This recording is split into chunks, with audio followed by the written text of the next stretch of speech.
السلام عليكم ورحمة الله وبركاته. بسم الله والصلاة والسلام على رسول الله بعد. أعوذ بالله من الشيطان الرجيم. بسم الله الرحمن الرحيم. والتين والزيتون وطور سينين وهذا البلد الأمين لقد خلقنا الإنسان في أحسن تقويم. صدق الله العظيم.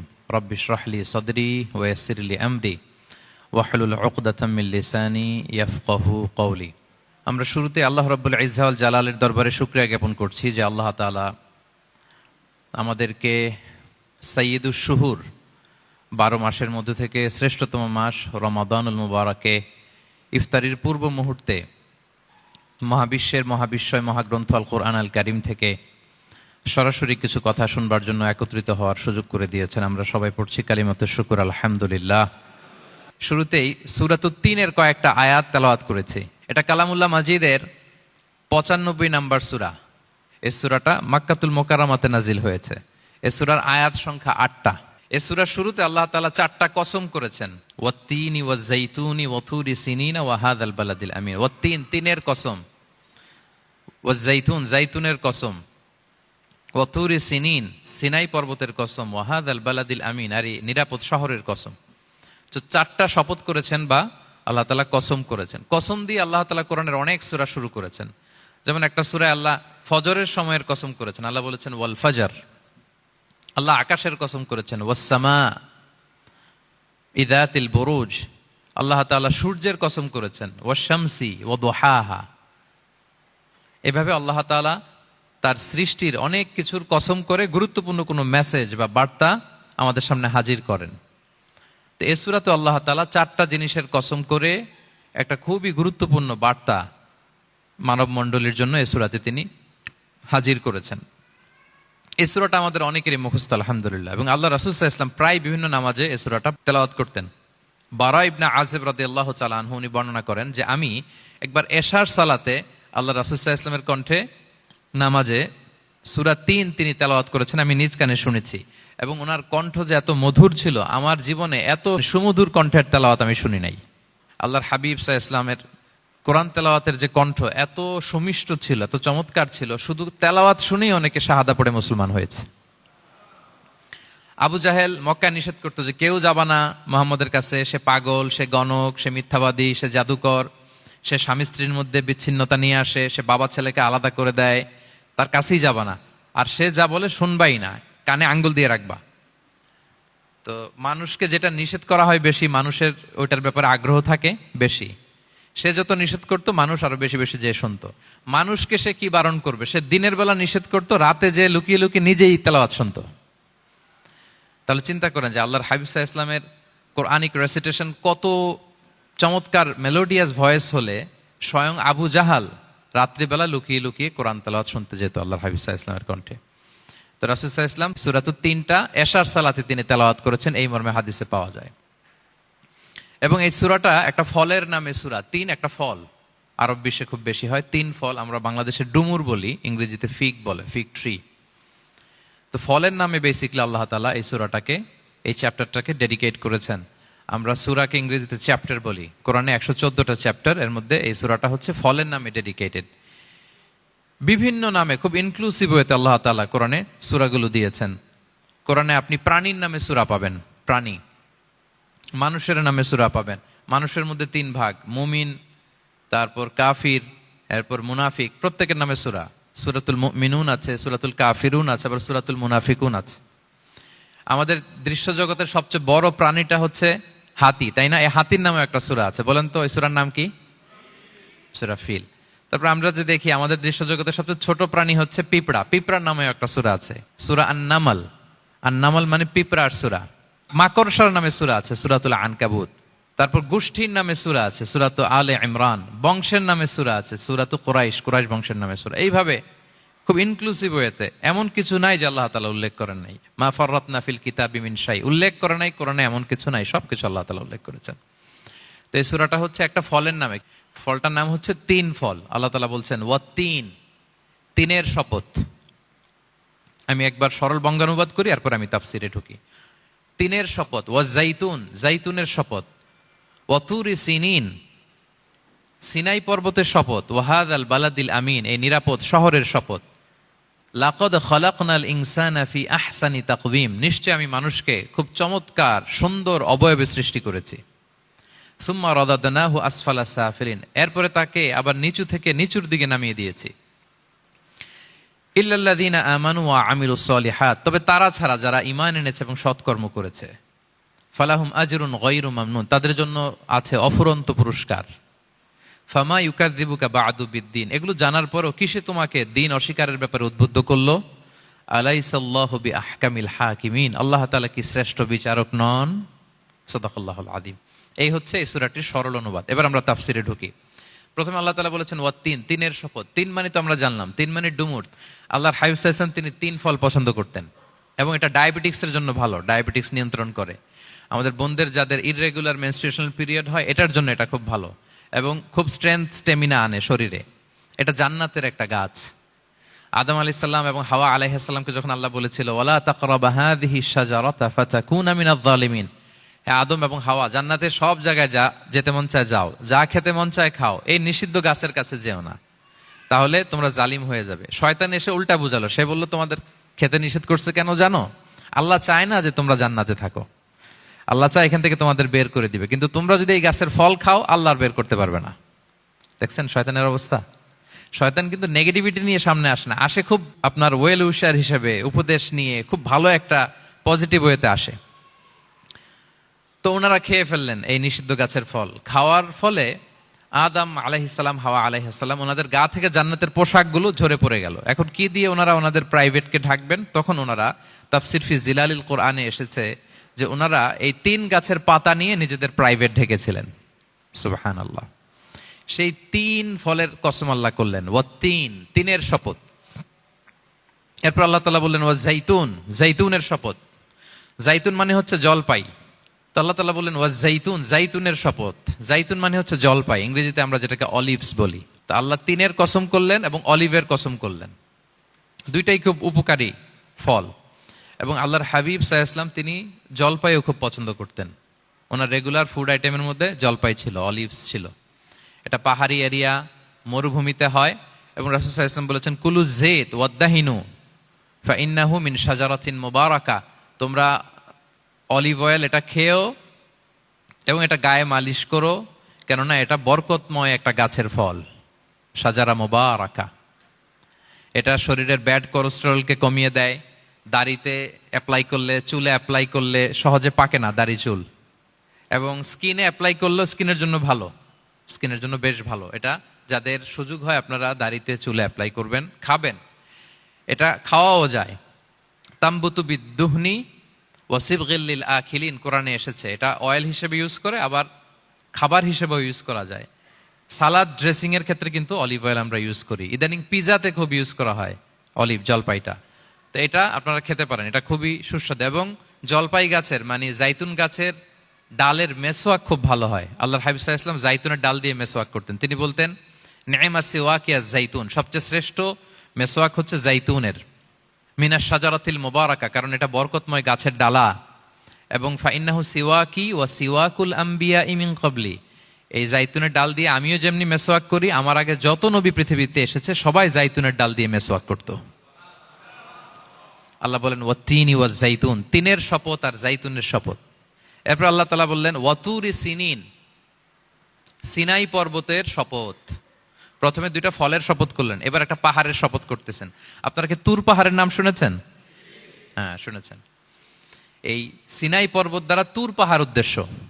এটা মিশরের একটা পাহাড়, অনেক উঁচু, 2285 মিটার উঁচু। ওইটার নিচে আছে মুকাদ্দাসে তুয়া, যেখানে মুসা আলাইহিস সালামকে আল্লাহ তাআলা জুতা খুলতে বলেছিলেন। ফাখলা না আলাইকা ইন্নাকা বিল ওয়াদিল মুকাদ্দাসে তুয়া, হে মুসা তুমি পবিত্র উপত্যকায় এসেছো, জুতা খুলো। তো ওখানে সব ধর্মের লোকেরা যায়, সব ধর্মের লোকদের জন্য তীর্থস্থান। মুসলিম, জুইশ, খ্রিস্টিয়ান সবাই যায়। এটা সিনাই একটা এলাকা আছে মিশরের, north south Sinai, north Sinai, এটা সাউথ সিনাইতে অবস্থিত। তো নিচে একটা খ্রিস্টানদের প্রাচীন গির্জা আছে, সেন্ট ক্যাথেরিনা গির্জা। সেখান থেকে চলতে চলতে আপনাকে উপরে যেতে হবে, ফজরের পরে আবার চলে আসতে হবে, তা না হলে দুপুরবেলায় 10টা-11টার দিকে এমন সূর্যের প্রখর তাপ ওই পাথরের মধ্যে লাগে, ওখানে আর থাকা যায় না। একেবারে তুর পাহাড়ের উপরে সেখানে খ্রিস্টানদের জন্য ছোট্ট একটা সিনাগোগ আছে, তারা প্রার্থনা করে। খ্রিস্টানদের একটা চার্চ আছে, মুসলিমদের জন্য ছোট্ট একটা মুসল্লা আছে সুরাওয়ের মতো। আল্লাহ ওই সিনাই উপত্যকার কসম করেছেন, ওয়াতুরি সিনিন, সিনাই উপত্যকার কসম। এখানে আল্লাহ তাআলা মুসা আলাইহিস সালামকে তাওরাত দিয়েছিলেন, মেজর একটা আসমানি কিতাব দিয়েছিলেন, এবং সরাসরি মুসা আলাইহিস সালাম এই পাহাড়ের চূড়ায় বসে আল্লাহ তাআলার সাথে কথা বলতেন। ওয়াকাল্লামাল্লাহু মুসা তাকলিমা, উনি সরাসরি কথা বলতেন, এটা ওনার একটা স্পেশাল বৈশিষ্ট্য ছিল, ক্যারেক্টারিস্টিক্স। এবং আল্লাহ তাআলা নূরের তাজাল্লি দিয়ে এই পাহাড়কে একবার জ্বালিয়ে দিয়েছিলেন। আজও এই পাহাড়ের রংটা অনেকটা একটু লালচে, একটু কালোচে, একটু রেডিশ কালারের।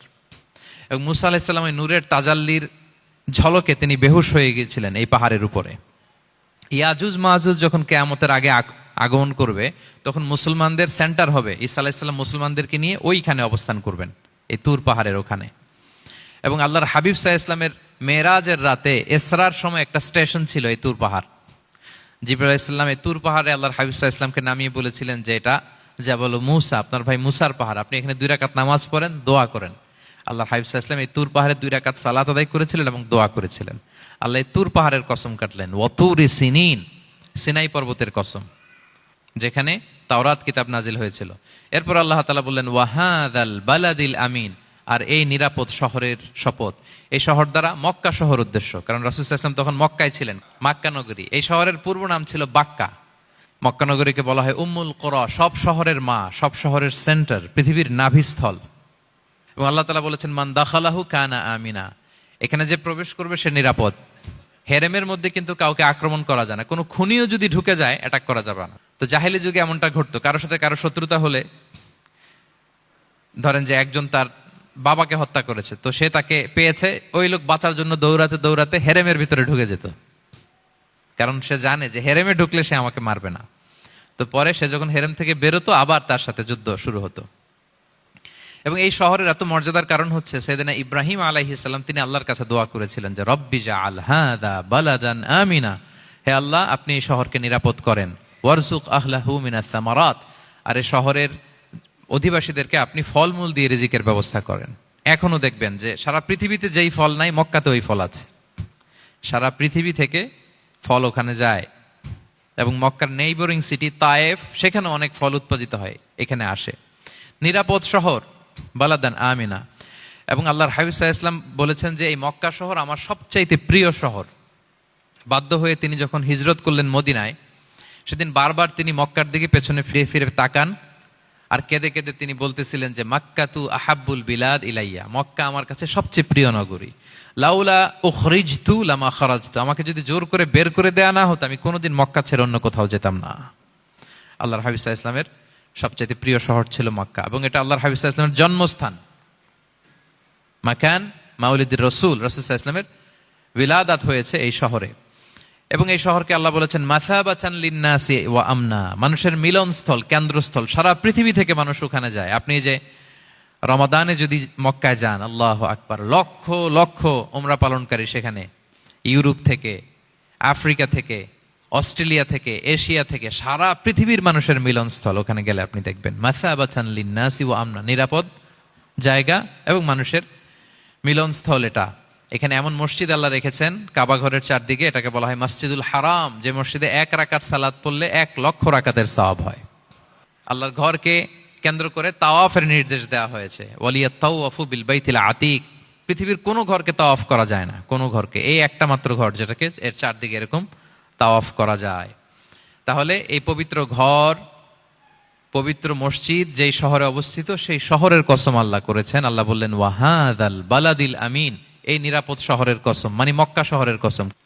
আমরা আপাত দৃষ্টিতে আমাদের কাছে মনে হচ্ছে 2টা ফলের কসম, একটা পাহাড়ের কসম, একটা নগরীর কসম। আসলে বেসিকলি আল্লাহ তাআলা এই 4টা শপথ দিয়ে 3 নবীর জন্মস্থান, 3 নবীর নবুয়তের কসম করেছেন। কিভাবে সেটা আমি মিলিয়ে দেই। এই যে প্রথমে যে আল্লাহ বলেছেন ওয়াত্তিনি ওয়া জাইতুন, 3 এবং জাইতুনের কসম। পৃথিবীতে সবচেয়ে বেশি 3 এবং জাইতুন কোথায় উৎপন্ন হয় জানেন? ফিলিস্তিনে। কোথায়? শাম দেশে, যেটা হাদিসের পরিভাষায় বলা হয় শাম, বর্তমান ফিলিস্তিন এবং সিরিয়া মিলে।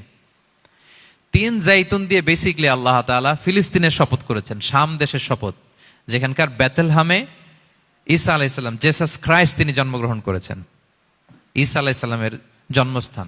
তাহলে 3 জাইতুনের শপথের মাধ্যমে মূলত আল্লাহ তাআলা ঈসা আলাইহিস সালামের জন্মস্থানের শপথ করেছেন, কারণ সেখান থেকে ওহী বিচ্ছুরিত হয়েছে, ওনার কাছে ইনজিল নাজিল হয়েছিল। এবং এই শামের মর্যাদার ব্যাপারে অনেক কথা আল্লাহর হাবিব সাল্লাল্লাহু আলাইহি ওয়াসাল্লাম তিনি বলেছেন। আল্লাহ রাসূল সাল্লাল্লাহু আলাইহি ওয়াসাল্লাম যখন মেরাজে যান, তখন মক্কা থেকে এই শাম দেশে ফিলিস্তিনের বাইতুল মাকদাসে রাসূল সাল্লাল্লাহু আলাইহি ওয়াসাল্লামকে নিয়ে যাওয়া হয়েছিল। এবং রাসূল সাল্লাল্লাহু আলাইহি ওয়াসাল্লাম প্রায় বলতেন, তুবা আলী শাম, শামের জন্য বরকত, কেননা ফেরেশতারা তাদের রহমতের পাখা শাম দেশের উপর বিছিয়ে রেখেছে। এবং তিনি বলতেন, ফিতনার সময় আলাইকুম বিশাম, তোমরা শামে যেও, শামে থেকো। এবং তিনি দোয়া করেছেন, আল্লাহুম্মা বারিক লানা ফি শামিনা, আল্লাহ তুমি আমার শাম অঞ্চলে আল্লাহ তুমি বরকত দিও। এবং হাদিসে এসেছে এই শামই হচ্ছে আরদুল মাহশার, এখানেই হাসর হবে। শাম অঞ্চলকে বিস্তীর্ণ করে এখানেই ময়দানুল মাহশার আল্লাহ তাআলা কায়েম করবেন, হাসরের ময়দান এখানেই হবে। এবং সেখানেই হচ্ছে সানিউল কিবলাতাইন, আমাদের আগের কেবলা কিন্তু বাইতুল মাকদাসের দিকে ছিল, যেটা শামে অবস্থিত, ফিলিস্তিনে বাইতুল মুকাদ্দাস, যেই মসজিদে নামাজ পড়লে 1 রাকাতে 500 রাকাতের সওয়াব। 3টা মসজিদে সালাত পড়লে স্পেশাল ভার্চুর কথা আছে, এর বাইরে আর অন্য মসজিদের বিশেষ কোনো ফজিলত নাই, বাকি সব মসজিদ সমান। এক হচ্ছে মসজিদুল হারাম, 1 রাকাতে 1 লক্ষ রাকাত। 2 নম্বর মসজিদে নববী, 1 রাকাতে 1000 রাকাতের সওয়াব। আর একটা দুর্বল বর্ণনায় 50,000 রাকাতের সওয়াব। 3 নম্বরে এই মসজিদুল আকসা, 1 রাকাতে 500 রাকাতের সওয়াব। এই 3 মসজিদে যেন আমরা যে সালাত আদায় করতে পারি, আল্লাহ তুমি তৌফিক দান করো। 2 মসজিদে তো একেবারেই সহজ যাওয়া, মক্কা মদিনাতে। বাইতুল মাকদাসেও যেন আমরা যেতে পারি, আল্লাহ তুমি সেই পরিস্থিতি আমাদের জন্য তৈরি করে দাও। তো এই বাইতুল মাকদাসের দিকে রাসূল সাল্লাল্লাহু আলাইহি ওয়াসাল্লাম টানা 14 বছর নামাজ পড়েছেন। 14 বছর। প্রথম 13 বছর কোনো সমস্যা হয়নি মক্কায়, কারণ তখন কেবলা বাইতুল মুকাদ্দাস থাকলেও রাসূল সাল্লাল্লাহু আলাইহি ওয়াসাল্লাম সামনে রাখতেন কাবাকে। কেবলা বাইতুল মুকাদ্দাস, কিন্তু তিনি তো মক্কায় ছিলেন নবুয়তির প্রথম 13 বছর, সামনে কাবাকে রাখতেন, তারপরে টু দ্য ডাইরেকশন অফ বাইতুল মুকাদ্দাস। কিন্তু যখন মদিনায় গেলেন তখন তো আর কাবা নাই, তখন রাসূল সাল্লাল্লাহু আলাইহি ওয়াসাল্লাম কাবাকে মিস করতে আরম্ভ করলেন। আর প্রায় আল্লাহর কাছে কামনা করতেন, আমার বংশের গোড়া ইব্রাহিম আলাইহিস সালামের রুট যেখানে, আমার জন্মস্থান, সেই কাবার দিকে যদি আবার কেবলাটা ফিরিয়ে দেয়া হতো। কদ নারা তাকাল্লুবা ওয়াজহিকা ফিস সামা ফালানুওয়াল্লিয়ান্নাকা কিবলাতান তারদাহা। আল্লাহ আয়াত নাযিল করলেন, নবী আপনি আকাশের দিকে তাকিয়ে কি ভাবেন আমি বুঝি, আপনি চান কেবলা যেন আমি মক্কার দিকে ঘুরিয়ে দেই। আল্লাহ তাআলা ঘুরিয়ে দিলেন। আল্লাহ বলেন, ফাওয়াল্লি ওয়াজহাকা শাতরাল মসজিদিল হারাম, এখন থেকে মসজিদুল হারামের দিকে আপনি টু দ্য ডাইরেকশন অফ কেবলা নামাজ পড়বেন। কেবলা চেঞ্জ হয়ে গেল। তো মদিনায় যে 16-17 মাস, আর মক্কায় 13 বছর, মোট 14 বছর আল্লাহর হাবিব সাল্লাল্লাহু আলাইহি ওয়াসাল্লাম এই মসজিদুল আকসার দিকেই হয়েই তিনি নামাজ পড়েছেন। এটা আমাদের আগের কেবলা ছিল। এবং শেষে কিয়ামতের আগে যে মালহামার যুদ্ধ হবে, তখন রাসূল সাল্লাল্লাহু আলাইহি ওয়াসাল্লাম বলেছেন, মালহামার যুদ্ধের সময় মুসলমানদের ফুস্তাদ বা তাবু হবে, শিবির হবে এই ফিলিস্তিনের দামেস্কের পাশে আল গৌতা নামে এক জায়গা আছে, ওই গৌতাতে। এবং ঈসা আলাইহিস সালাম এসে যে দাজ্জালকে হত্যা করবেন, সেটাও ওই শামে। ফিলিস্তিনের বাবুল লুদ এখনো একটা জায়গা আছে, ওই জায়গাটার নাম এখনো বাবুল লুদ, ওখানে তিনি দাজ্জালকে হত্যা করবেন। এবং সেখানে একটা সাদা মিনারা আছে, ফেরেশতার পাখায় ভর করে ঈসা আলাইহিস সালাম তখন সেখানে নেমে আসবেন। ওই ফিলিস্তিনের ওই শাম দেশের ওই মিনারার পাশে তিনি এসে পৃথিবীতে তিনি নুজুল করবেন, নুজুল ঈসা আলাইহিস সালাম। তো 3 এবং জাইতুনের কসম করে বেসিকলি আল্লাহ তাআলা ঈসা আলাইহিস সালামের জন্মস্থানের কসম করেছেন, কারণ 3 এবং জাইতুন, ডুমুর এবং জলপাই, অলিভ কোন দেশে বেশি হয়? শাম দেশে। আওয়াজ করে বলেন, কোন দেশে? বর্তমান ফিলিস্তিন এবং সিরিয়া। এবং ওই ভূখণ্ডে আল্লাহ নবী ঈসা আলাইহিস সালামের জন্মস্থান। তাহলে এই 2 ফলের কসম করে বেসিকলি আল্লাহ তাআলা ঈসা আলাইহিস সালামের জন্মস্থানের কসম করেছেন। ওনার প্রতি নাজিল হওয়া যে তাওরাত ইনজিল গ্রন্থ, এই রেভেলেশনের কসম করেছেন। আচ্ছা, এরপরে ওয়াতুরি সিনিন, সিনাই পর্বতের কসম। সিনাই পর্বত বা তুর পাহাড় হচ্ছে মিশরে অবস্থিত, আর মিশর হচ্ছে মুসা আলাইহিস সালামের জন্মস্থান। কার জন্মস্থান? মুসা আলাইহিস সালামের জন্মস্থান। তাহলে ওয়াতুরি সিনিন, তুর পাহাড়ের কসম বুঝিয়ে আল্লাহ তাআলা মূলত মুসা আলাইহিস সালামের জন্মস্থানের কসম করেছেন, যেখানে তাওরাত নাজিল হয়েছে। এরপরে ওয়াহাদাল বালাদিল আমিন, এ নিরাপদ শহর বলে আল্লাহ তাআলা মক্কা শহরকে বুঝিয়েছেন। আর মক্কা কার জন্মস্থান বলেন তো? মুহাম্মদুর রাসূলুল্লাহ সাল্লাল্লাহু আলাইহি ওয়াসাল্লাম, সাইয়্যিদুল মুরসালিন, খাতামুন নবিয়্যিন, রাহমাতাল লিল আলামিন, হাবিবুল্লাহ মুহাম্মদুর রাসূলুল্লাহ সাল্লাল্লাহু আলাইহি ওয়াসাল্লামের জন্মস্থান। তাহলে এই 4টা আয়াতে 4টা শপথের মধ্য দিয়ে মূলত আল্লাহ তাআলা ঈসা আলাইহিস সালামের জন্মস্থান, মুসা আলাইহিস সালামের জন্মস্থান এবং মুহাম্মদ সাল্লাল্লাহু আলাইহি ওয়াসাল্লামের জন্মস্থান, যেই 3টা এলাকায়, ভূখণ্ডে 3টা মেজর ওহী নাজিল হয়েছে। এক তো ঈসা আলাইহিস সালামের কাছে নাজিল হয়েছে ইনজিল কিতাব, আর একটা হচ্ছে তাওরাত। তাওরাত এমন কিতাব যে কিতাব দিয়ে হাজার হাজার নবীরা ফয়সালা করেছেন। বনি ইসরায়েলের অনেক নবীর উপর কোনো কিতাব নাজিল হয়নি, তার মানে তারা রসুল ছিলেন না, তারা নবী। তারা সবকিছু তাওরাত দিয়েই ফয়সালা করতেন। আর রাসূল সাল্লাল্লাহু আলাইহি ওয়াসাল্লামের উপর কোরআন নাজিল হয়েছে। তার মানে প্রথম চারটি শপথ দিয়ে বেসিকলি ইনজিলের শপথ, তাওরাতের শপথ এবং কোরআনের শপথ। বুঝতে পেরেছেন সবাই? আল্লাহ ওহির শপথ করেছেন। দেখেন, ফল, পাহাড়, নগরী মাড়িয়ে সারা পৃথিবী ঘুরিয়ে আপনাদেরকে শেষ পর্যন্ত ইনজিল, তাওরাত এবং কোরআনে নিয়ে আসছেন আমার সাথে আসছেন। হ্যাঁ, এই রেভেলেশনের শপথ আল্লাহ করেছেন। তাহলে ওয়াত্তিনি ওয়াজাইতুনি ওয়াতুরি সিনিনা ওয়া হাযাল বালাদিল আমিন, এই চার আয়াতে চারটা শপথের মধ্য দিয়ে মূলত আল্লাহ তাআলা আসমান থেকে নাজিল হওয়া যে ওহী, এই ওহির শপথ অথবা ওহী যেই ভূখণ্ডে নাজিল হয়েছে সেই ভূখণ্ডগুলোর শপথ করে আল্লাহ একটা গুরুত্বপূর্ণ কথা বলবেন। সেটা কি? আল্লাহ তাআলা বললেন, লাকাদ খালাকনাল ইনসানা ফি আহসানি তাকওয়িম, আর আমি মানুষকে অত্যন্ত চমৎকার অবয়বে সৃষ্টি করেছি, চমৎকার গঠনে, চমৎকার স্ট্রাকচারের ডিজাইনে সৃষ্টি করেছি। মানুষের দৈহিক অবকাঠামো গঠন এটা যেমনি চমৎকার, মানুষের ইন্টেলেকচুয়াল কাঠামো এটা চমৎকার, মানুষের আচরণগত যে বিহেভিয়ারাল ট্রেটস, ক্যারেক্টারিস্টিক্স এটাও চমৎকার। প্রত্যেক দিক থেকে আল্লাহ তাআলা নান্দনিকভাবে মানুষকে তিনি তৈরি করেছেন। আমরা যদি দেহের কথা বলি, হিউম্যান অ্যানাটমি নিয়ে যাদের ধারণা আছে, আপনি শুনলে অবাক হবেন এত জটিলভাবে আমাদের দেহটা ফাংশন করে। ঠিক যেই মুহূর্তে আমি কথা বলতেছি আমার ব্রেইন সচল, আমার নার্ভ সিস্টেম সচল, হেয়ারিং সিস্টেম, স্মেলিং সিস্টেম, আমার এই যে হার্ট সচল, সিস্টোলিক ডায়াস্টোলিক অলিন্দ নিলয় হচ্ছে, আমার লাং কাজ করতেছে, কিডনি ইজ ওয়ার্কিং পারফেক্টলি, সব কিছু কাজ করতেছে। এত সূক্ষ্মভাবে আমাদের দেহটা কাজ করে, এটাকে ইংরেজিতে বলে মরফোলজি, আকৃতি সংক্রান্ত যে বিদ্যা। এটা নিয়ে যদি আপনি দেখেন যে মানুষের হাত কিভাবে কাজ করে, মানুষের পা কিভাবে কাজ করে, মানুষের হিউম্যান ব্রেইন কিভাবে কাজ করে, আপনি অবাক হবেন। এবং আল্লাহর যে সেট আপ, লাকাদ খালাকনাল ইনসানা ফি আহসানি তাকওয়িম, নিশ্চয় আমি মানব জাতিকে চমৎকার অবয়বে তৈরি করেছি। আপনি যদি অবয়বটা দেখেন, আমাদের স্ট্রাকচার এর চেয়ে সুন্দর করে আর তৈরি করা যেত না, এর চেয়ে সুন্দর আর হতে পারে না। যেখানে যা দেয়ার, মাথার চুল থেকে পায়ের নখ পর্যন্ত, আপনি একটা ডিজাইনে, স্ট্রাকচারে, সেট আপে আপনি ভুল ধরতে পারবেন না। যেখানে যেটা দরকার, আপনি একটু খেয়াল করে দেখেন যে এই যে আমাদের চোখ, চিকিৎসা বিজ্ঞান বলতেছে যে মানুষ 10 মিলিয়নেরও বেশি রং শনাক্ত করতে পারে। Human eyes can identify more than 10 million colours. 10 মিলিয়নেরও বেশি রং আমরা আমাদের চোখ দিয়ে শনাক্ত করতে পারি। সুবহানাল্লাহ, সুবহানাল্লাহ বিহামদি। আচ্ছা, চোখের সেট আপটা একটু যদি খেয়াল করেন, দেখেন আমার এই চোখ এখানে না থাকে, এটা যদি জাস্ট 2 ইঞ্চি উপরে এখানে হইতো, এইটা যদি কপালে যদি আমাদের চোখ হইতো, কি অবস্থা হইতো বলেন তো? সিজদা দিতে পারতেন আল্লাহকে? বলেন, দিতে পারতেন?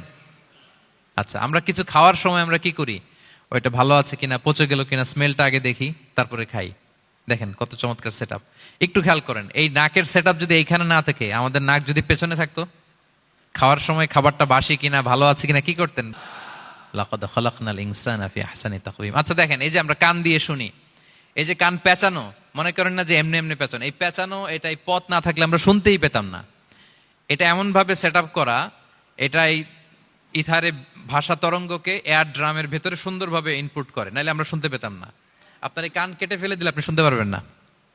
এটা এইভাবেই যেতে হবে, সুরঙ্গটা এইভাবে তৈরি হইতে হবে। আচ্ছা দেখেন, আপনার কান, এই কান যদি এইখানে না থেকে আপনার ডান বগলের নিচে হইতো, বাম কান যদি বাম বগলের নিচে হইতো, তাহলে কি হইতো বলেন? আজকে আমার ওয়াজ কিভাবে শুনতেন বলেন দেখি? কিভাবে শুনতেন? বুদ্ধি আছে বলে যে হুজুর এইভাবে শুনতাম। সুবহানাল্লাহ, সুবহানাল্লাহ। লাকাদ খালাকনাল ইনসানা ফি আহসানি তাকওয়িম, আমি মানুষকে সবচেয়ে সুন্দর সর্বোত্তম গঠনে তৈরি করেছি। দেখেন, কান দুটো ওইখানে থাকলে কথা শুনতে হইলে হাত উঁচু করে রাখা লাগতো। আল্লাহ, আপনি একটা একটা অঙ্গ দেখেন, ঠিক যেখানে যেটা যেভাবে সেট করা দরকার, আল্লাহ তাআলা দয়া করে অনুগ্রহ করে ঠিক সেভাবে তিনি সেট করেছেন। আমাদের চেহারার মধ্যে দেখেন এক একজনের এক এক রং। ওয়াখতিলাফু আলসিনাতিকুম ওয়া আলওয়ানিকুম ইন্না ফি যালিকা লাআয়াতুন লিল আলিমিন। আল্লাহ বলেন, তোমাদের ভাষার ভিন্নতা দিয়েছি, তোমাদের গায়ের রঙের ভিন্নতা, একজনের চেহারার সাথে আরেকজনের মিল নাই, একজনের ফিঙ্গারপ্রিন্টের সাথে। আয়াহসাবুল ইনসানু আল্লান নাজমাআ ইযামা বালা কাদিরিনা আলা আন নুসাউইয়া বানানা। মানুষ ভেবেছে সে মারা গেলে তাকে আমি তার অস্থি, মজ্জা, হাড়, গোশত, চামড়া জোড়া লাগাতে পারবো না। আরে তার আঙ্গুলির অগ্রভাগ পর্যন্ত আমি সুবিন্যস্ত করে আমার কাছে রেখে দিয়েছি ফিঙ্গারপ্রিন্ট। আমাদের ফিঙ্গারপ্রিন্টগুলো আল্লাহর কাছে সংরক্ষিত। একজনের ফিঙ্গারপ্রিন্টের সাথে আরেকজনেরটা মিলে না। এই যে আমার 10 আঙ্গুলে 10টা ফিঙ্গারপ্রিন্ট, পায়েরগুলো হচ্ছে ফুটপ্রিন্ট, একটার সাথে আরেকটা মিলে? আমার এটার সাথে এটা মিলবে বলেন? আমার সাথে আপনারটা মিলবে? বর্তমানে পৃথিবীতে কত কোটি মানুষের বসবাস বলেন? এই যত মানুষ পৃথিবীতে আছে, একজনের আঙ্গুলের ছাপের সাথে, এই যে বায়োমেট্রিক্যাল অথেন্টিকেশন যে আমরা করি, একজনের ফিঙ্গারপ্রিন্টের সাথে আরেকজনের ফিঙ্গারপ্রিন্টের মিল নাই। একজনের ফুটপ্রিন্টের সাথে ফুটপ্রিন্ট মিল, ইভেন একজনের আই প্রিন্টের সাথে। আমাকে একজন ওনার হসপিটালে নিয়ে গেল ঢাকায়, তো উনি ওনার দরজা খুলতেছে আই প্রিন্ট দিয়ে, মানে উনি না গেলে খুলে না। উনি আর ওনার খুব কাছের স্টাফ, এটা গুরুত্বপূর্ণ একটা অফিস, তো উনি চোখ দিল, আই প্রিন্ট নিল, এরপরে দরজা খুলে যাচ্ছে। দেখেন, একজনের আই প্রিন্টের সাথে আরেকটা আই প্রিন্ট মেলে না। সুবহানাল্লাহ। প্রিয় ভাইরা, একজনের ফিঙ্গারপ্রিন্টের সাথে আরেকজনের ফিঙ্গারপ্রিন্টের কোনো মিল আছে পৃথিবীতে? ফুটপ্রিন্টের সাথে, আই প্রিন্টের সাথে? কারণ ডিজাইনারটা কে বলেন তো? হুয়াল্লাযী ইউসাউবিরুকুম ফিল আরহামি কাইফা ইয়াশা। মায়ের পেটে থাকতেই আল্লাহ তাআলা এগুলো ডিজাইন করে দিয়েছেন। আমি কেমন হব, আমার বৈশিষ্ট্য কেমন কেমন হবে, এই যে আমি যে আমার বাবা দাদা 14 পুরুষের ডিএনএ বয়ে বেড়াই, এগুলো সব নিয়ে আমার বৈশিষ্ট্য, আমার কণ্ঠস্বর, আমার ক্যারেক্টারিস্টিক্স, আমার ফিচার কেমন হবে, সব তিনি আল্লাহ তাআলা মায়ের পেটে থাকতে ডিজাইন করে দিয়েছেন। সুবহানাল্লাহ।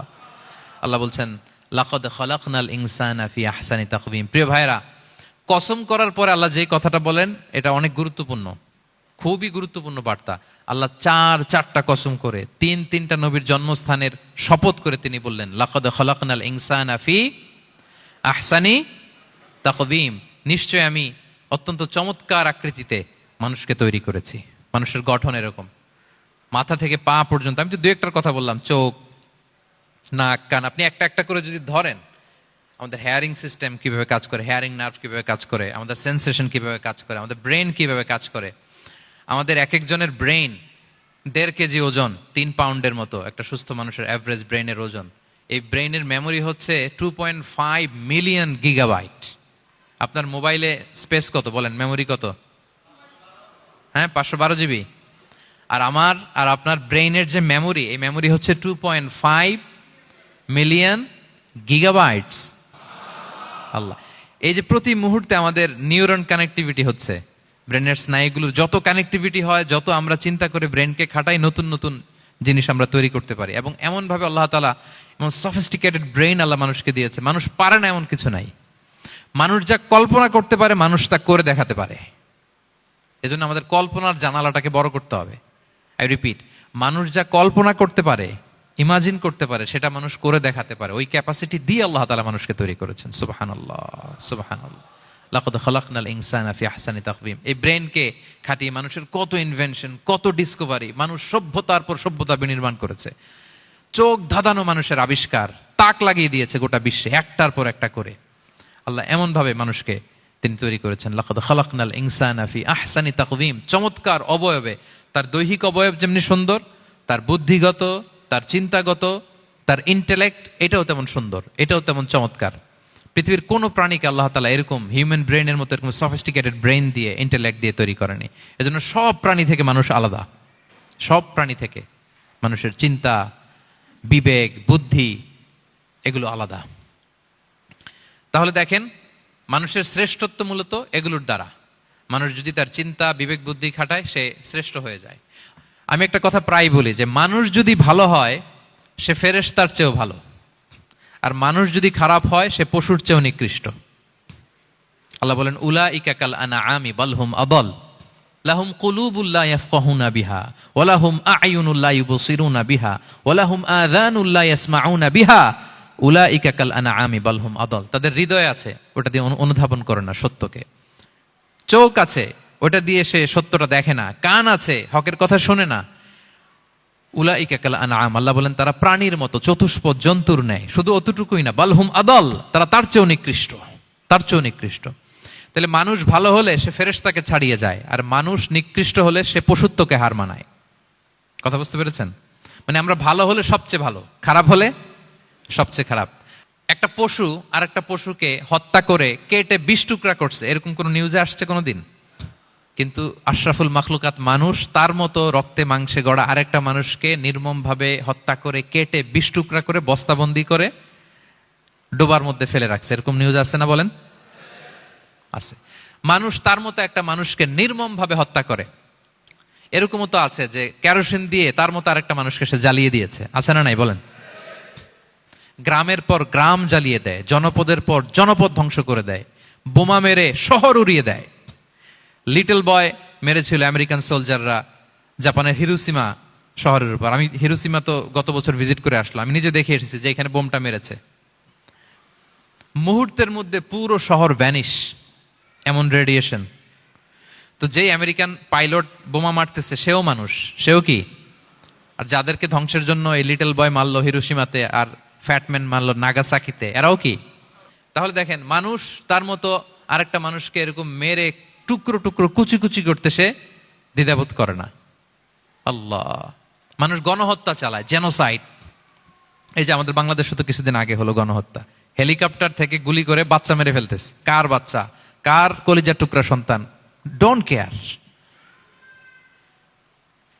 জনগণের টাকায়, ট্যাক্সের টাকায় কেনা বুলেট, হেলিকপ্টার দিয়ে জনগণকে, ছাত্রদেরকে হত্যা করা হয়েছে।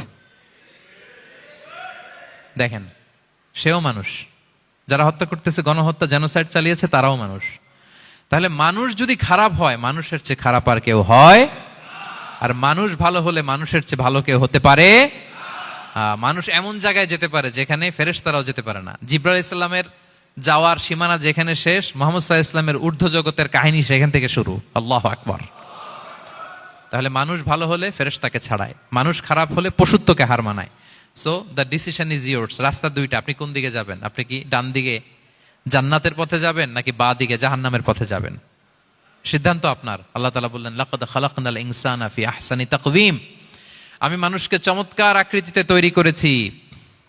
হাতের মেকানিজম কি, পায়ের মেকানিজম কি, আমার চেয়ে আপনারাও ভালো জানেন। এগুলো ঘন্টার পর ঘন্টা আপনি বলতে পারবেন যে কেমন ভাবে আল্লাহ তাআলা তৈরি করেছেন। আল্লাহ বলেন, মানুষকে আমি অত্যন্ত চমৎকার আকৃতি দিয়ে তৈরি করেছি। তার সৃষ্টিগত কাঠামো, তার বুদ্ধিবৃত্তিক কাঠামো, তার চিন্তাগত কাঠামো, তার আচরণগত কাঠামো, তার নৈতিকতায় তাকে এমন উচ্চ মর্যাদার আসন আমি দিয়েছি, এটা যদি সে অ্যাচিভ করে, বিলং করে, তাহলে তার চেয়ে শ্রেষ্ঠ কেউ আর হতে পারে। কিন্তু আল্লাহর দেয়া এই ক্যাপাসিটিগুলো, এই নেয়ামাগুলো যদি সে অ্যাকসেপ্ট না করে, সে যদি পশুত্বের পথে হাঁটে, সে যদি শয়তানের দেখানো পথে হাঁটে, তাহলে সে এত নিচে যাবে, অন্য কেউ আর এত নিচে যেতে পারে না। মানুষ যত নিচে যেতে পারে, ফেরেশতারাও অত নিচে যেতে পারবে না, জিন জাতীয় পারবে না, কোনো প্রাণীর পক্ষে যাওয়া সম্ভব না। তাহলে মানুষকে আল্লাহ তাআলা এমন সফিস্টিকেটেড ওয়েতে তৈরি করেছেন, চাইলে সে সবার উপরে যেতে পারে। আবার চাইলে আল্লাহর দেয়া নেয়ামতগুলোকে যদি সে ভিন্ন খাতে প্রবাহিত করে, সে সবচেয়ে নিকৃষ্ট হতে পারে। সেটাই আল্লাহ বললেন, সুম্মা রাদাদনাহু আসফালা সাফিলিন। এরপরে তাকে আমি হীন থেকে হীনতর করেছি, নিচ থেকে আরো নিচে নিয়েছি। সে যখন ঈমান আনে না, সে যখন সৎকর্ম করে না, সে যখন আল্লাহর শেখানো, আল্লাহর দেখানো রাস্তায় সে চলে না, সে যখন তার নফসের কথা শুনে, সে যখন তার প্রবৃত্তির গোলাম সাজে, সে সবচেয়ে নিকৃষ্ট হয়। আসফালা সাফিলিন মানে একেবারে নিচে, এর নিচে আর নাই।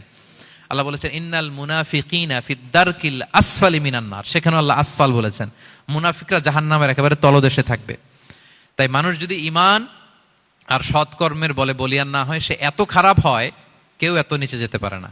বলেন, মানুষ যত নিচে যেতে পারে, জিন তত নিচে যেতে পারবে? ফেরেশতারা পারবে না। আর মানুষ যত উপরে যেতে পারে, ফেরেশতারা এত উপরে যেতে পারবে না। সো দুইটারই সুযোগ আপনার আছে। সুম্মা রাদাদনাহু আসফালা সাফিলিনের দুইটা ব্যাখ্যা। কোন কোন মুফাসসির বলেছেন, যৌবনের পর, যৌবনে থাকে শক্তিশালী, বার্ধক্যের সময় যখন সে নুয়ে যায়, ছোট হয়, সে একেবারে দুর্বল হয়ে যায়, সেটা বোঝানো হয়েছে। আর অন্যান্য মুফাসসিরিন একরাম বলেছেন, না, আল্লাহর দেওয়া এই নেয়মা, ক্যাপাসিটি যখন সে সঠিক পথে কাজে লাগায় না, সে যখন প্রবৃত্তির অনুসরণ করে, সে তখন এত খারাপ হয়, এত নিচ থেকে নিচুতর হয়, এত হীন থেকে হীনতর হয়, তার চেয়ে হীনতর আর কেউ তখন হতে পারে না। সেখান থেকে বাঁচার দুটি রাস্তা আল্লাহ বলেছে। আল্লাহ বলছেন, ইল্লাল্লাযীনা আমানু ওয়া আমিলুস সলিহাত। তবে যারা ঈমান আনে এবং সৎকর্ম করে তারা ছাড়া। তারা ওই নিচু থেকে নিচুতর নয়, তারা শ্রেষ্ঠতর। ঈমান এবং সৎকর্ম, ঈমান এবং আমলে সালেহাত। কোরআনের অনেক জায়গায় আপনি আয়াতটা পাবেন, ইন্নাল্লাযীনা আমানু ওয়া আমিলুস সলিহাতি কানাত লাহুম জান্নাতুল ফিরদাউসি নুজুলা। নিশ্চয়ই যারা ঈমান এনেছে, সৎকর্ম করেছে, তাদের জন্য আমি জান্নাতে ফেরদাউস রেখে দিয়েছি। তো আল্লাহ বলেন তারা নিকৃষ্ট হবে না যারা ঈমান এনেছে, সৎকর্ম করেছে। যারা কি এনেছে? ঈমান। আর কি করেছে? সৎকর্ম করেছে। ইল্লাল্লাযীনা আমানু, যারা ঈমান এনেছে, সৎকর্ম করেছে, ফালাহুম আজরুন গায়রু মামনুন, তাদের জন্য রয়েছে অফুরন্ত পুরস্কার, মানে জান্নাত। তাদের জন্য কি? ওই জান্নাতে যেতে আমরা চাই কি চাই না বলেন? রাস্তা কয়টা? এটা চলে গেছে ডান দিকে, এটার গন্তব্য হচ্ছে ডেস্টিনেশন জান্নাতুল ফেরদাউস। আর এটা শয়তানের পথ, এটা আপনার প্রবৃত্তির দেখানো পথ, এটা চলে গিয়েছে জাহান্নামে। So now the decision is years. আপনার ডিসিশন, কোন দিকে যাবেন, ডানে না বায়ে? জান্নাতে না জাহান্নামে? জান্নাতে যেতে চাই আমরা। ফালাহুম আজরুন গায়রু মামনুন, তাদের জন্য আছে অফুরন্ত নেয়ামত, অফুরন্ত পুরস্কার। আমরা যেন সেই পুরস্কার লাভে ধন্য হতে পারি, আমরা সবাই বলি আমিন। আল্লাহ বলেন এইভাবে 4টা কসম করার পরে, এত গুরুত্বপূর্ণ বার্তা হাজির করার পরে, তোমার ঘুমন্ত বিবেককে জাগিয়ে তোমাকে বার্তা দেওয়ার পরেও কিভাবে তুমি অস্বীকার করতে পারো আখিরাতকে? ফামা ইউকাযযিবুকা বা'দু বিদ্দিন, এরপরেও কোন বিবেকে, কোন আকলে, কোন সাহসে তুমি কর্মফল দিবসকে অস্বীকার করো? কোন সাহসে? এখানে দিন দ্বারা উদ্দেশ্য কর্মফল। ভালো করলে যে ভালো পাবে, খারাপ করলে যে খারাপ পাবে। দিনের অনেক অর্থ, এটার তাফসিরে গেলে সময় কুলাবে না। ফামা ইউকাযযিবুকা বা'দু বিদ্দিন, এরপরেও কর্মফলকে অস্বীকার করার সাহস তুমি কোত্থেকে পাও? কিসে তোমাকে উদ্বুদ্ধ করে কর্মফল দিবসকে অস্বীকার করতে? আলাইসাল্লাহু বিআহকামিল হাকিমিন, আল্লাহ তাআলা কি শ্রেষ্ঠ বিচারক নন? সূরা আবু দাউদে আল্লাহর হাবিব সাল্লাল্লাহু আলাইহি ওয়াসাল্লাম বলেন, কেউ যদি সূরাতুত তিন তেলাওয়াত করে, করতে করতে যদি শেষ আয়াতে চলে আসে, আর সে যখন পড়ে আলাইসাল্লাহু বিআহকামিল হাকিমিন, আল্লাহ তাআলা কি শ্রেষ্ঠতম বিচারকদের মধ্যে সর্বশ্রেষ্ঠ বিচারক জাজ নন, তখন সে যেন উত্তর দেয়, এটা তো আল্লাহর প্রশ্ন। আলাইসাল্লাহু বিআহকামিল হাকিমিন, আল্লাহ আমাদেরকে প্রশ্ন ছুড়ে দিয়েছেন যে আল্লাহ তাআলা কি শ্রেষ্ঠ বিচারক নন? তখন যে তেলাওয়াত করে সে যেন বলে বালা বালা ওয়া আনা আলা যালিকা মিনাশ শাহিদিন। বালা মানে অবশ্যই, হ্যাঁ আল্লাহ অবশ্যই আপনি শ্রেষ্ঠ বিচারক, আর আপনি যে শ্রেষ্ঠতম বিচারক এই সাক্ষী আমি দিচ্ছি, এই ঘোষণা আমি দিচ্ছি। পড়েন সুবহানাল্লাহ। আপনি দেখবেন মসজিদুল হারামে, হারামাল মাক্কিতে যখন তেলাওয়াত করে ইমাম সাহেবেরা, এই আয়াতের পরেই যদি রুকুতে যায়, দেখবেন ফিসফিস করে বলে যে বালা বালা ওয়া আনা আলা যালিকা মিনাশ শাহিদিন। আমি নিজে শুনেছি, দেখবেন ওনার এটা পরে, কারণ আল্লাহ এখানে প্রশ্ন ছুড়ে দিয়েছেন। আর উত্তর হিসেবে বলতে হবে বালা ওয়া আনা আলা যালিকা মিনাশ শাহিদিন, আল্লাহ অবশ্যই আপনি শ্রেষ্ঠ বিচারক। আল্লাহর চাইতে শ্রেষ্ঠ বিচারক আর হতে পারে? আমরা কত লাকি যে আল্লাহর আহকামুল হাকিমিন হিসেবে বিচারক পেয়েছি। হ্যাঁ, আমাদের বিচার যদি অন্য কেউ করতো, নিজেরা যদি নিজেদের, আল্লাহ যদি বলতো তোরটা বিচার তুই কর আর তোরটা তুই কর, কি অবস্থা হইতো বলেন? যার সাথে যার শত্রুতা আছে ওইখানে দেখাই দিত। কিন্তু আমরা বিচারক হিসেবে পেয়েছি কাকে? আল্লাহ কি পার্সিয়ালিটি করবে বিচারে? স্বজন প্রীতি করবে? কারো উপর জুলুম করবে? কাউকে ঠকাবে? আল্লাহ বলেন ওয়ামা আনা বিযাল্লামিল লিল আবিদ, আমি কখনো আমার বান্দার উপর জুলুম করি না, জুলুম করি না। নাদাউল মাওয়াজিনাল কিসতা লিয়াউমিল কিয়ামা, কিয়ামতের দিন আমি মিজান নামে এমন এক ন্যায় বিচারের মানদণ্ড স্থাপন করব, ফালা তুযলামু নাফসুন শাইআ, এক বিন্দু পরিমাণ কেউ মাজলুম হবে না, এক বিন্দু পরিমাণ কেউ মাজলুম হবে না। এজন্য দুনিয়াতে যদি বিচার না পান, আল্লাহর দরবার বিচারটা দিয়ে রাখেন, সেদিন বিচার হবে। আহকামুল হাকিমিন আপনারা ঠকাবে না। দুনিয়াতে বিচার পান নাই, মাজলুম হয়েছেন, মানুষ ভুল বুঝছে, কেউ আপনার ঠিক মতো বুঝে নাই, আপনার কথাটা কাকে বলবেন? বিপদে পড়লে, ক্রাইসিস মোমেন্টে কাকে শেয়ার দিবেন? না ফেসবুকে শেয়ার দিবেন? আমরা তো ফেসবুকে শেয়ার দিয়ে দিই এখন। ফেসবুকে শেয়ার দেওয়ার আগে, বন্ধুকে শেয়ার দেওয়ার আগে, স্ত্রীর কাছে শেয়ার করার আগে, আমার সমস্যার কথা আগে শেয়ার করব কাকে? কারণ আলাইসাল্লাহু বি আহকামিল হাকিমিন, আল্লাহ বলছেন আমি কি শ্রেষ্ঠ বিচারক নই? বালা বালা ইয়া রব ওয়া আনা আলা যালিকা মিনাশ শাহিদিন, অবশ্যই আল্লাহ আপনি শ্রেষ্ঠ বিচারক। ক্লিয়ার হয়েছে না সবার কাছে? শপথ কয়টা ছিল? 4টা। মূলত নবুয়তের শপথ, তাই না? নবুয়ত আমাদের জন্য সবচাইতে বড় নেয়ামত। কারণ নবীরা যদি আমাদেরকে এই তথ্যগুলো না দিতেন, আমরা জান্নাত জাহান্নাম চিনতাম? ভাইরা বলেন তো, আখেরাত চিনতাম? এই যে আখেরাত হবে, পুলসিরাত হবে, day of judgement, day of accountability, আল্লাহর সুপ্রিম কোর্টের কাঠ গড়ায় পাই টু পাই হিসাব দিতে হবে, নবীরা না এসে বললে আমরা এত বুঝতাম না। নবীরা জান্নাত জাহান্নাম চিনিয়েছে, আল্লাহর বিশদ পরিচয় আমাদের সামনে তুলে ধরেছে। আখিরাতের পরিচয়, লাইফ আফটার ডেথ কিরকম হবে, সবকিছু আমাদের কাছে তুলে ধরেছে। সো নবুয়ত আল্লাহ তাআলার পক্ষ থেকে অনেক বড় নেয়ামত। 2 নম্বর নেয়ামত হচ্ছে আল্লাহ তাআলা আমাদেরকে যে ক্যাপাসিটি দিয়েছে, বুদ্ধিমত্তা, ইন্টেলেক্ট, বিচার বিশ্লেষণ, যেটা দিয়ে আমরা অন্যান্য সব প্রাণী থেকে আলাদা, এটাও আল্লাহর বড় নেয়ামত। এই নেয়ামতের শুকরিয়া যেন আমরা করি। এবং আমি যেটা বলেছি, মানুষ যেটা কল্পনা করতে পারে সেটা সে করেও দেখাতে পারে। সো আল্লাহ তাআলা যাকে যেই কোয়ালিটি দিয়েছে, ক্যাপাসিটি দিয়েছে, আমরা যেন এই নেয়ামতের শুকরিয়া করি। নেয়ামতের শুকরিয়া করলে এই নেয়ামত দেওয়ার ধারাবাহিকতা এটা বাড়িয়ে দেয় কে? লা ইন শাকারতুম লা আযীদান্নাকুম ওয়া লা ইন কাফারতুম ইন্না আযাবি লাশাদীদ। শুকরিয়া করলে নেয়ামত আরো বাড়িয়ে দেব। তাহলে প্রথম নেয়ামত ছিল নবুওয়াত, প্রফেটহুড, প্রফেসি। এটা অনেক বড় নেয়ামত। এই রেভেলেশন এসে আমাদেরকে এনলাইটেন করেছে। তা না হলে আমাদের গডকে, গডের ফিচার কি, আখেরাত কি, জান্নাত কি, জাহান্নাম কি, the concept of punishment, concept of আখেরা, কিছুই আমরা ভালোভাবে বুঝতাম না। এটার শপথ আল্লাহ করেছেন।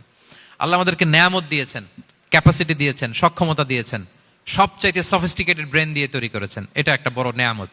এবং রাস্তা দেখিয়ে দিয়েছেন, হয় ডানে নয় বায়ে। এবং তিনি আশ্বাস দিয়েছেন যে তোমাদেরকে সঠিক ফায়সালার মাধ্যমে বিচার করা হবে সেদিন।